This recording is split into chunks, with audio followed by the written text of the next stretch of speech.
Hello, I'm Richard Vobes, the Bald Explorer, and I've been reading a little bit more from my book by Philip Mercer, Tales of Olde Sussex, published in 1834. And as Halloween is approaching, or is here, I thought I'd bring you the story of the missing finger. Now, Philip Mercer was a curate, apparently, and he went around the churches of Sussex collecting stories from his parishioners. He made notes and then later he published them in a book called Tales of Olde Sussex.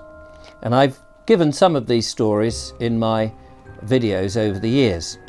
This is, as I say, the missing finger. I hope I can do it justice. It concerns a woman called Elizabeth Tong, who moves to East Grinstead. I picked this story because I'd recently been to West Grinstead and I haven't done any videos in East Grinstead. I thought it would be an interesting place to go and have a look at some time.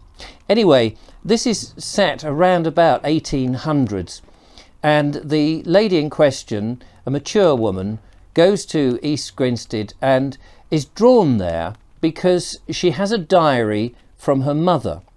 Her mother apparently had done a bad deed in East Grinstead, and she writes it down that she had corrected a wrong, an act of vengeance.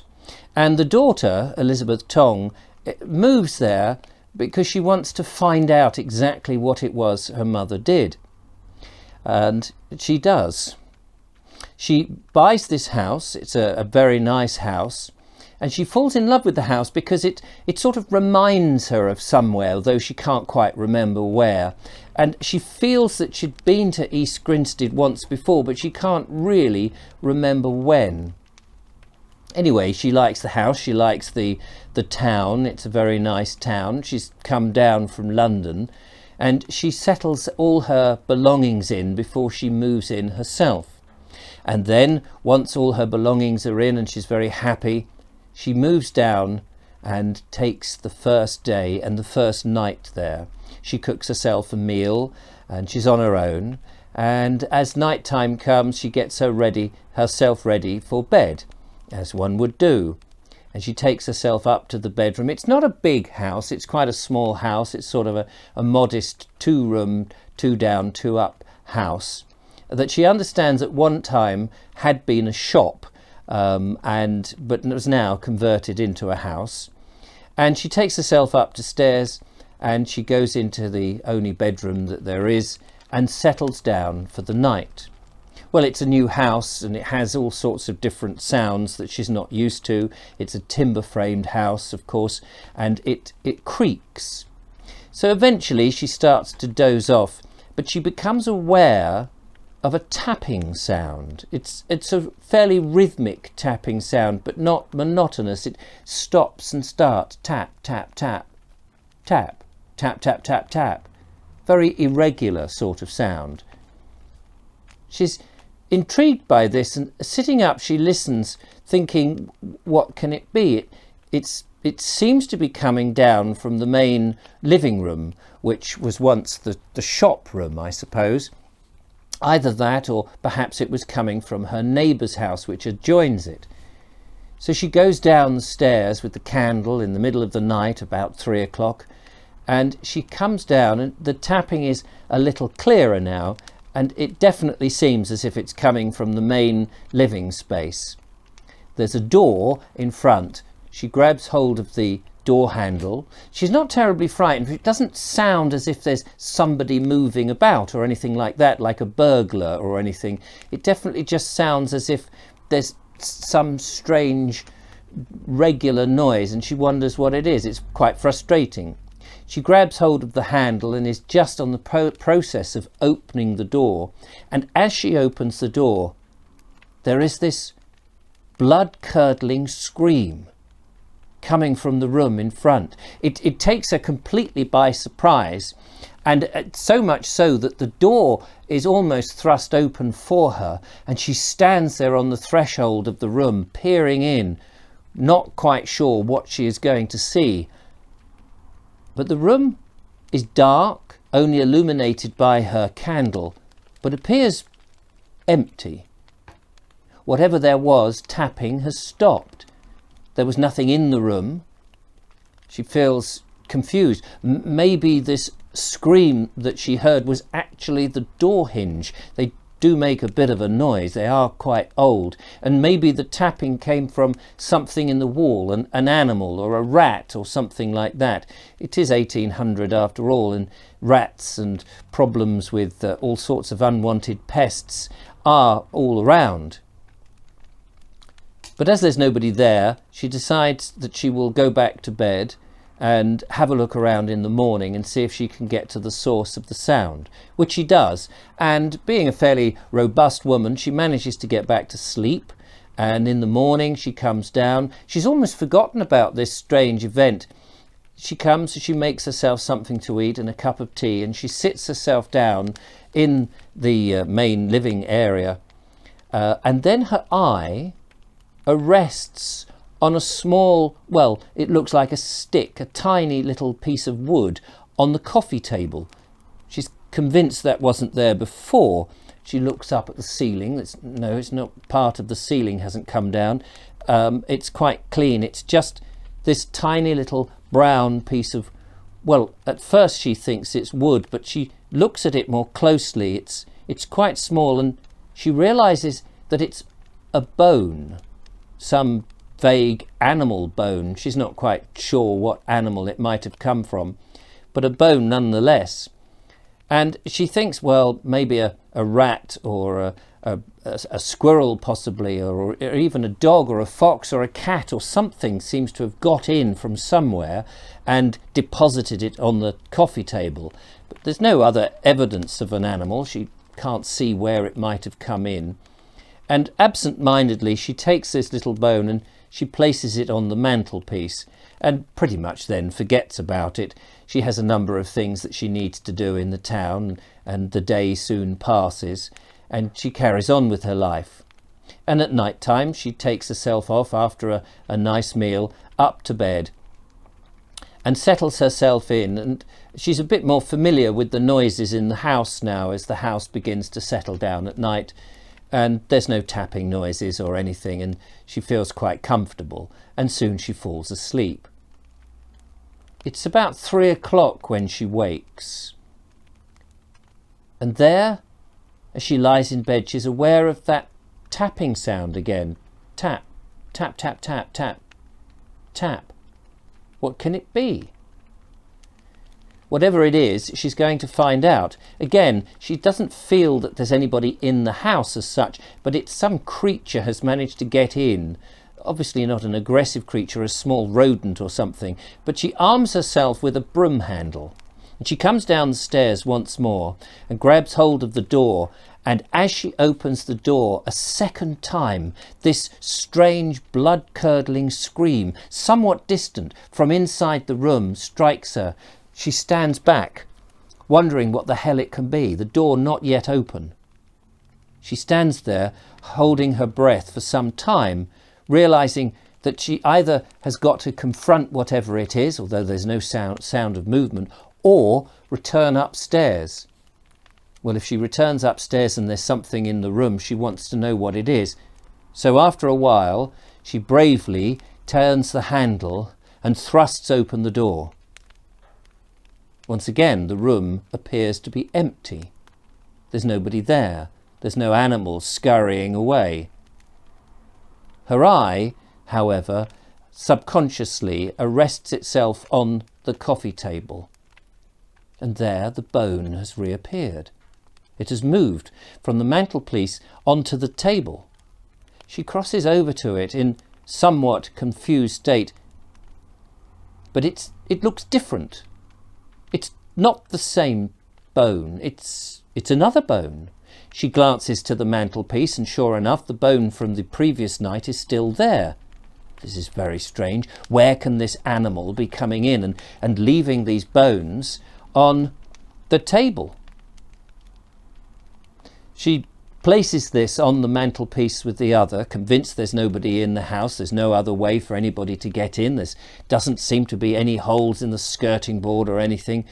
She reluctantly goes up to bed. She's tired and she'll sort it all out in the morning.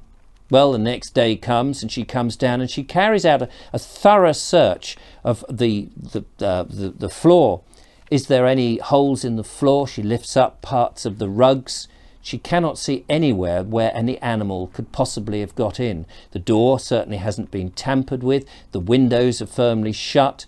There seems to be no way that an animal can get in.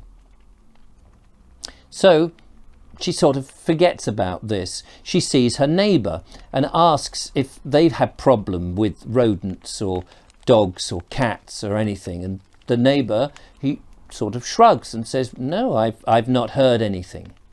She carries on about her business until night time comes.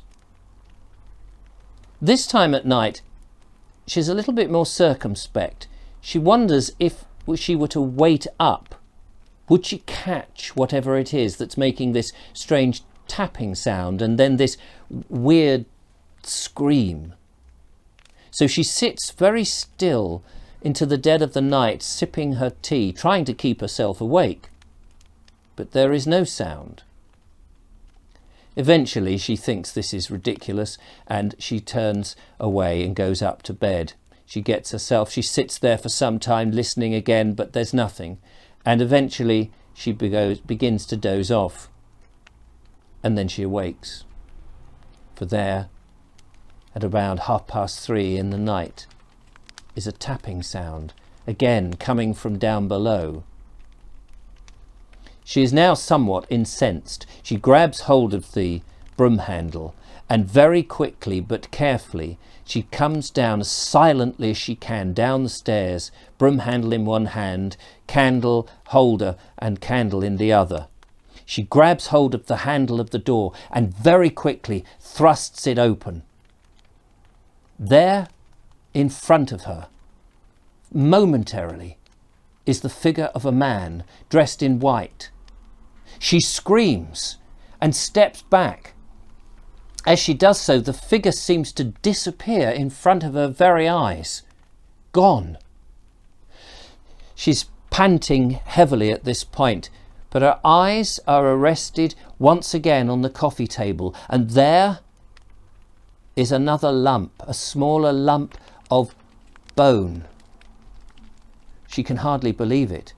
But no matter, as she stands there panting, there is suddenly a knocking on the door.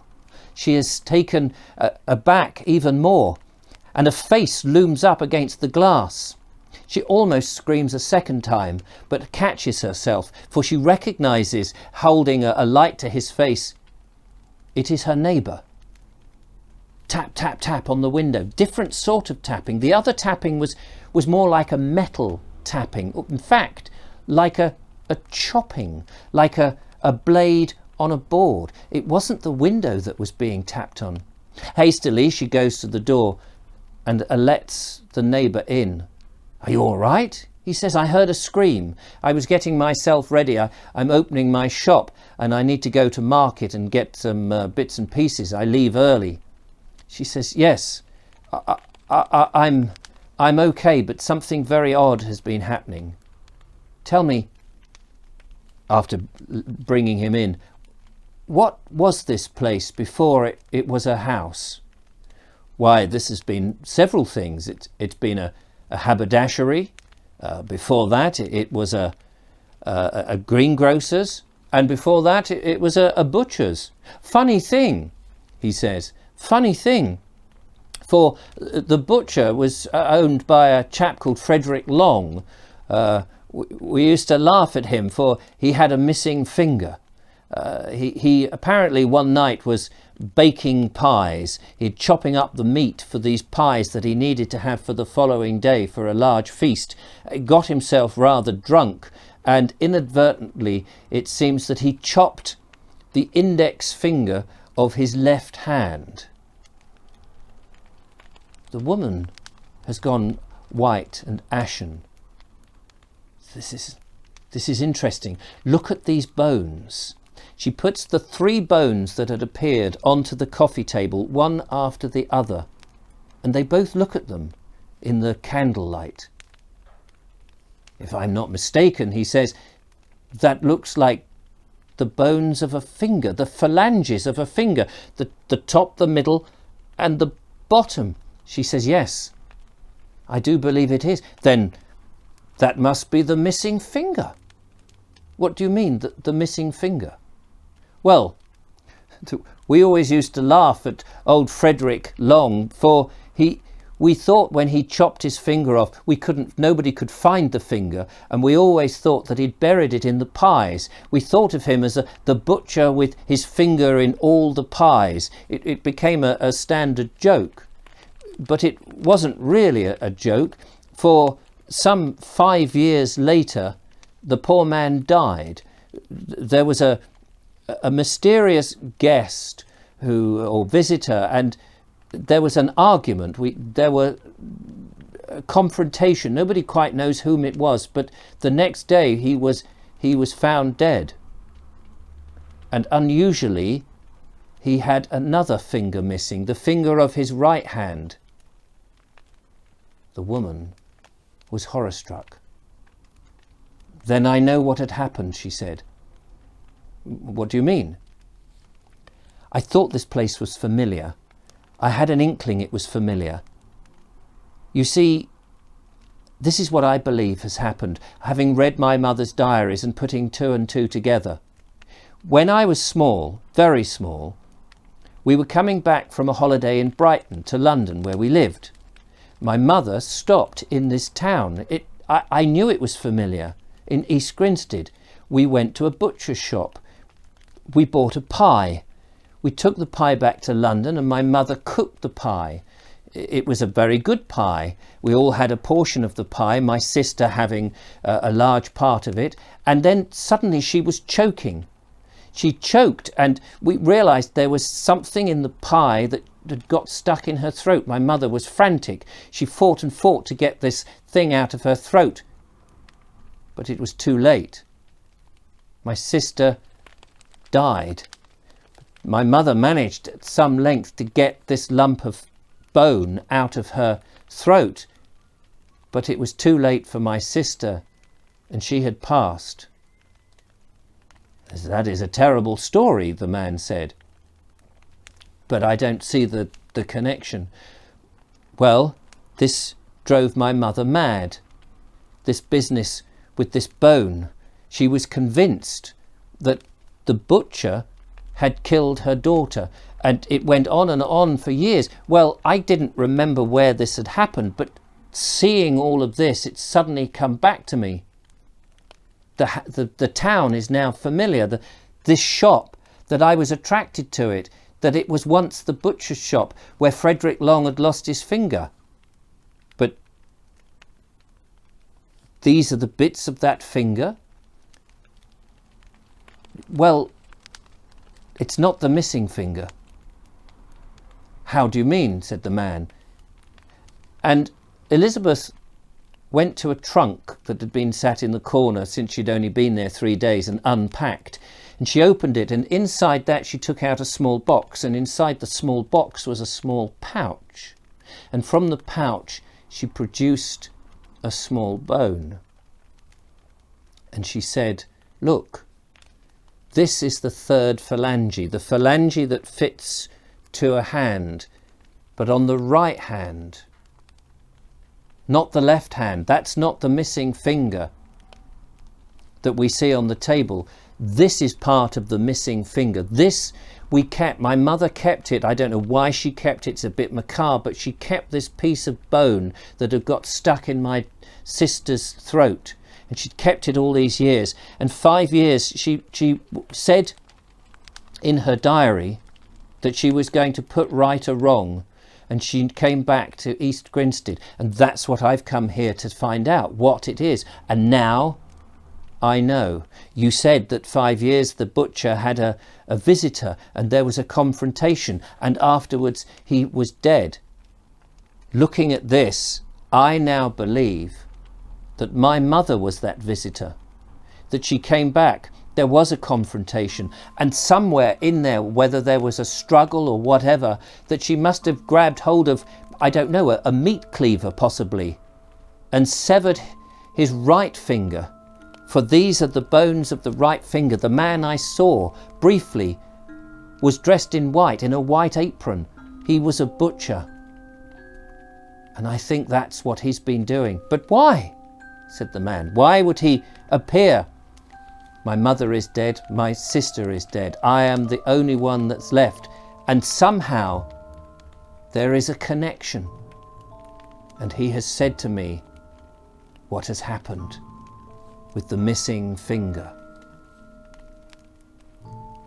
Well, the following day, Elizabeth had had enough, and she packed her bags, having solved the mystery in her mind of what had happened, and she moved out. Now, whether that's a true story or whether the facts are right, whether the mother had come back and removed the finger of the butcher, I don't know. But Philip Mercer seems pretty clear. Anyway, I hope you've enjoyed this very odd story, and tune in for another one when I delve in to the tales of Olde Sussex in this remarkable book. Till next time, bye-bye.